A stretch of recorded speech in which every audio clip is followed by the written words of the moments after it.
भाव बाकी है, 8:30 बजे है। अभी आधा घंटा कथा चलेगी, चलेगी ना? आधा पौना घंटा कथा। अरे चलेगी नहीं चलेगी? चलेगी चलेगी, दौड़ दौड़ भी जाएगी। बैठ जाओ सब गोटा, बैठ जाओ, बटा बटा जब बैठ जाइए सभी। हाँ, तो श्री राधा जी के चरणों का आश्रय लेकर के हम सब लोग भाव से दरबार के मध्य में बैठे रहे, विराजमान होकर के रहे। श्रीमद् भागवत जी की कथा की रचना तो हो गई महाराज, पर किसी भी ग्रंथ की रचना के पश्चात जब तक उसका प्रकाशन होकर के लोगों को अर्पण न हो जाए तब तक उसका कोई अर्थ नहीं होता। तो इस कथा को किसने पढ़ा, इसका अध्ययन किसने किया, कृपा करके यह बताइए। तो इसका अध्ययन श्री सुखदेव जी महाराज ने किया। वेद व्यास जी सोचते थे कि मैंने ग्रंथ तो रच दिए, लेकिन इस ग्रंथ को पढ़ने वाला कौन हो, जो साधन रत रहे, जो तपस्यारत रहे, ऐसा कोई पुत्र मुझे प्रदान हो। शंकर जी की प्रार्थना कर रहे थे। देवयोग से शिव जी ने ऐसी प्रेरणा की, नारद जी ने पार्वती जी के मन में ऐसा प्रश्न डाल दिया कि माता, आजकल सब लोग अपनी बातें मन में छुपा के रखते हैं, बताइए भगवान भूतनाथ गले में मुंडों की माला धारण करते, कभी आपको भेद बताया कि मुंड की माला किसकी है? माता रूठ गई है। माता ने कहा भगवान आप किसकी मुंड माला पहनते हो, किससे इतना प्रेम करते हो? तो शंकर जी ने कहा कि देवी जी आपकी मुंड माला है, आप जितने अवतार धारण करते हो उनकी मुंड मैं अपने गले में लगा लेता हूं।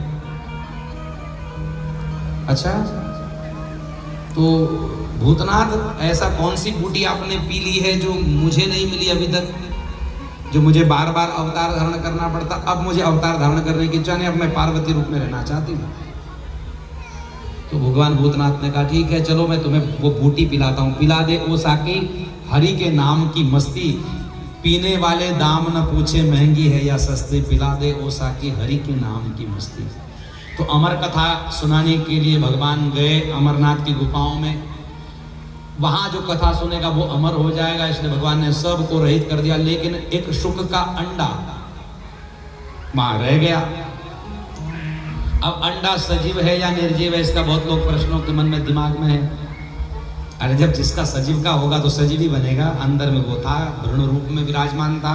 राधा जी की प्रेरणा से वह शुक वहां विराजमान होकर के रहे और पूरी कथा जब हो रही थी वो श्रवण कर रहे थे। और जैसे परिपक्वता का समय आया, द्वादश स्कंद आया, माता पार्वती जी सो गई और द्वादश स्कंद की पूर्णाहुति होते होते जय जयकार हुई। जैसे पूर्णाहुति बोल भागवत भगवान की जय जैसे कही तो माता पार्वती जी जगी। हाँ आगे की कथा सुना। बोले कथा पूरी हो गई, कौन सुन रहा था? तो सुखदेव जी महाराज के पीछे पड़े। क्यों पीछे पड़े? महादेव को पता नहीं है क्या कि अमर कथा सुन के अमर हो गया, आप काहे के लिए मरेगा? लेकिन मंजिलों तक पहुंचाना आवश्यक होता है ना, लीला इसी को कहते हैं। वेद व्यास जी के मन में ऐसा विचार है कि शंकर जैसा ज्ञानी पुत्र मुझे हो जाए, और शिव जैसा ज्ञानी कौन हो सकता है? तो शिव से जो ज्ञान श्रवण कर सकेगा वो उतना ज्ञानी बनेगा। इसलिए अमर कथा को सुनकर के सुखदेव जी महाराज के पीछे त्रिशूल लेकर के दौड़े। भगवान मार दूंगा, तुमने हमारी कथा को, अरे तुमने हमारा नियम भंग कर दिया। वो उड़ते उड़ते गए और वेद व्यास जी के शम्याप्रास नाम के आश्रम में पहुंचे। आप देखोगे हिमालय की श्रृंखलाओं में केदारनाथ, बद्रीनाथ, गंगोत्री और यमुनोत्री एक श्रृंखलाओं में ही है ना। हिमालय की अलग अलग श्रृंखलाएं हैं। अमरनाथ की गुफाएं भी उसके पीछे वाले हिस्से में, सब एक ही हिमालय का एक ही बड़ी कंदरा है। भले आप नेपाल साइड से जाओ, इधर से जाओ, पशुपतिनाथ से जाओ, किधर से भी जाओ, केदारनाथ का एक हिस्सा पशुपतिनाथ के रूप में प्रकट होकर करके नेपाल में आया है ना।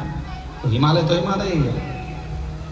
तो महादेव जी जो पीछे पड़ा हिमालय से, तो हिमालय में ही रहने वाले सरस्वती नदी का तट है शम्याप्रास आश्रम, जहाँ आज भी बद्रीनाथ के ऊपर जब जाओगे तो उसका नया नाम है माणा। माणा नाम का गांव है, जो भारत का सबसे पहला गांव माना जाता है।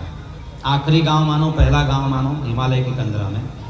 और वहां पर एक व्यास गुफा है, उसी के नीचे सरस्वती जी बहती है। वहां पर आपको दिखेगी सरस्वती प्रकट होती है। बाकी कहीं पर सरस्वती नदी प्रकट दिखाई देती नहीं है, वो गुप्त रूप से फिर प्रयागराज में प्रकट होकर के आती है। पर प्रगल्भता से बहती वहीं दिखेंगी। उसी सरस्वती के तट पर वेद व्यास जी के आश्रम में उनकी पत्नी थी, उनके मुखारविंद में जाकर के समा गए, गर्भ में जाकर के विराजमान हो गए। जब उनकी माता जी, उनकी जो देवी जी हैं, वो ऐसे ही कर रही थी। कथा में कई लोगों को आता है ना ऐसे बीच बीच में, वैसे जब उबासी आ रही थी तो माता जी आकर के, माता जी के गर्भ में जाकर के सुखदेव जी विराजमान हो गए। और एक दिन 2 दिन नहीं, 12 वर्ष तक वहीं रहे। 12 वर्ष के बाद प्रगल्भ होकर करके बाहर निकले हैं। जा रहे थे, पिताजी ने रोका, भैया कहाँ जा रहे हो? कर्ण वेदन करो, यज्ञोपवीत संस्कार करो, नामकरण कर लो। कहा कि नहीं नहीं, 12 वर्ष की तपस्या हो गई, हम समझ गए कि संसार के झंझटों में फंसने में कोई फायदा नहीं है। इन्हीं सुखदेव जी ने घर छोड़ा, लेकिन भागवत का श्लोक इनको लेकर के आया, लौटा करके। ये तपस्या करते हुए वन में बैठे थे, एक श्लोक सुनाया। अहो बकीयम स्तनकालकोटम जिघांसया पायेयदप्यसाद्वि लेभे गतिं धातृचित्तां ततोन्यं कंपादयालो शरणं व्रजेम। भागवत के 10वें स्कंद के श्लोक है ये। बरहा पीडम नटवर वपुः कर्णयो कर्णिकारं बिभ्रदवासा कनककपिशं वैजयन्तीं च मालां रन्ध्रान्वेनोरदर सुदयो पूरयं गोप वृन्दे वृन्दारण्यं शबदरमणं प्राविशत् गीतकीर्ति। वृंदारण्यम शब्द रमणम प्राविशत गीत कीर्ति। ऐसे मंगलमय श्लोकों को सुना सुखदेव जी बाहर आए। भैया कहाँ से श्लोक सुना? ऐसे तो हमने कोई ग्रंथ नहीं पढ़े। कहा कि महाराज ये अद्भुत ग्रंथों का रचना आपके पिताजी ने की है, आप जाइए और आप उनके द्वारा इस ग्रंथों को पढ़िए। जैसे गए तो कहा गुरुदेव पढ़ाइए, हम आपके पास शिष्य बन के आए, हम आपके बेटा बन के नहीं आए, शिष्य बन के आए। तो बोले शिष्य जब बन के आए तो परीक्षा दो, पहले जाओ जनकपुर जाओ, जनक राजा के द्वारा प्रश्नोत्तरी करो, वहां अगर सफल हो गए तो फिर तुम्हें हम ये भागवत सुनाएंगे। क्यों? क्योंकि पात्रता है या नहीं शिष्य में, ये जान कर करके गुरु ने चेले को शिष्यत्व देना चाहिए। जैसे गुरु का चयन आवश्यक है, वैसे चेले का भी चयन आवश्यक है। चेला गड़बड़ मिल जाएगा तो फिर गुरु का सारा भजन बिगड़ जाता है। इसलिए चेला भी बहुत मजबूती से पहचानना चाहिए भैया, नहीं तो फिर मंत्र का वो क्या कर देगा उसका कोई भरोसा नहीं है। अग्नि है ये अग्नि, मैंने पहले कहा मंत्र जो है वो अग्नि है। अग्नि अगर घर का चूल्हा जला सकती है तो यही अग्नि घर भी जला सकती है। इसलिए याद रखना चाहिए, उस मंत्र को सही तरीके का प्रयोग करना चाहिए। तो मिथिला की भूमि में गए हमारे श्री सुखदेव जी महाराज, इसीलिए मिथिला की भूमि भागवत को प्रकट करने वाली भूमि। मिथिला की भूमि क्या है? भागवत को प्रकट करने वाली भूमि है। प्रचार की भूमि कौन सी है? महाराष्ट्र की भूमि है। भक्ति का प्रचार किसने किया? भक्ति को प्रकट कर कर करके आगे प्रगल्भ करने वाली मिथिला की भूमि है, और उसका प्रचार प्रसार करने वाली भूमि महाराष्ट्र की है। क्योंकि भक्ति ने पूछा, भक्ति को पूछा कि आप कहां से आई, तो भक्ति ने कहा उत्पन्ने द्रविड़े साम में, दक्षिण देश में प्रकट हुई।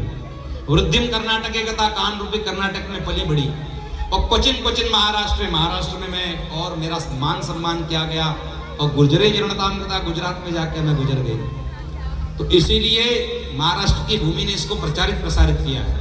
यहाँ संत नामदेव जी, एकनाथ जी, तुकाराम जी महाराज, ज्ञानेश्वर माउली, विसोबा खेचर, गोरा कुंभार, कितने कितने महान, सकुबाई, जनाबाई, कितने नाम गिनाए। ऐसे असंख्य भक्त हुए जिन्होंने भगवान की भक्ति को प्रगल्भ किया है। तो एहन सुंदर मिथिला धाम, कोना पाया बदोसर ठाम, दुल्हा दुल्हिन सीताराम। जनकपुर में तो मिथिला की भूमि में जाकर के श्री सुखदेव जी प्रगल्भ हुए। लौट करके जब आए तो भागवत जी का पाठ इनको पढ़ाया गया। जैसे पढ़ा, जैसे आए थे वैसे ही चले गए। इनको कोई लोभ लाभ नहीं कि अभी आश्रम में टिके रहे, बड़ा आश्रम बनाए, ये करे वो करे, झंझटों में नहीं है। रमता जोगी बहता पानी, चल पड़े। और जब गए तो इनको सुनाया किसको? अब इन्होंने पढ़ तो लिया, पर किसको सुनाया? तो कहते हैं एक समय की बात है, द्वापर के अंतकाल का समय काल चला, महाभारत का महायुद्ध हुआ।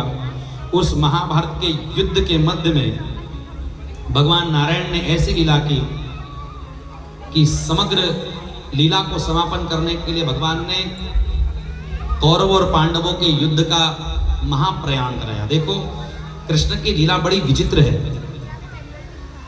भगवान शांतिदूत बन के किसके पास गए? दुर्योधन के पास, है ना। भगवान शांतिदूत बन के गए दुर्योधन के पास, और दुर्योधन को कहा कि भैया युद्ध मत करो, युद्ध की विभीषिका बड़ी भयंकर है, युद्ध कईयों का विनाश कर देता है। लेकिन उसने कहा सुचक्रे नहीं बदास्या में बिना युद्ध न केशव, बिना युद्ध के मैं सोची कि अग्रभाग इतनी जगह भी नहीं दूंगा। अब इधर उल्टे तरफ चले आओ, मैदान में, रण मैदान में। रण मैदान में अर्जुन महाराज कहते हैं भगवान ये तो मेरे दादाजी है, वो तो मेरा भाई है, ये तो मेरा चाचा है, मैं युद्ध नहीं करना चाहता हूं, ये धनुष्बाण एक तरफ। भगवान ने कहा है मां क्लेब्यम, नपुंसकता को छोड़, उठा धनुष और बाण चला, क्योंकि मैं काल हूं, तू तो मारने वाला है और मैं उसको संग्रहण करके अपने मुखारविंद में कब से ले चुका हूं। मैंने इनकी मृत्यु का दिन सुनिश्चित कर दिया है, मैंने इनका समय काल सुनिश्चित कर दिया है, बाण वस्तु में चलाना है। तो भगवान का मामला बड़ा विचित्र है, उसको समझना पड़ेगा तुम्हें। कृष्ण एक तरफ युद्ध को रोकने वाले कृष्ण ही हैं, शांति दूत बन के दुर्योधन का कहते हैं युद्ध मत कर। क्यों? क्योंकि उसके पीछे का कारण है कि जो जिससे युद्ध वो करना चाहता है वो धर्ममय है,